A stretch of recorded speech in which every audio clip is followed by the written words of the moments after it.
जंगल में एक विशालकाय अजगर रहता था जिसका नाम था शेष। शेष बेहद ताकतवर और डरावना था। उसकी फुकार से ही जंगल के छोटे मोटे जानवर थर थर कांपते थे। शेष की दुश्मनी एक छोटे से फुर्तीले नेवले से थी जिसका नाम था चीकू। चीकू शेष से आकार में भले ही छोटा था, लेकिन वह निडर और चालाक था। शेष और चीकू की दुश्मनी पुरानी थी। दोनों के बीच कई बार भयंकर युद्ध हो चुके थे।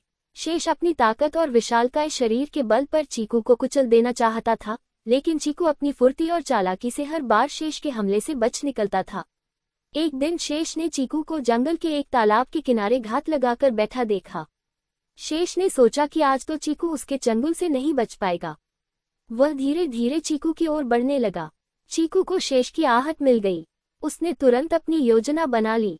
जैसे ही शेष चीकू पर झपटा, चीकू फुर्ती से एक तरफ हट गया। शेष का विशालकाय शरीर तालाब में जा गिरा।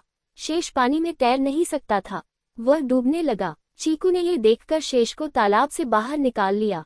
शेष को अपनी जान बचाने के लिए चीकू का एहसानमंद होना पड़ा। उसने चीकू से अपनी दुश्मनी खत्म करने का वादा किया। चीकू ने भी शेष को माफ कर दिया। इस तरह शेष और चीकू की दुश्मनी दोस्ती में बदल गई।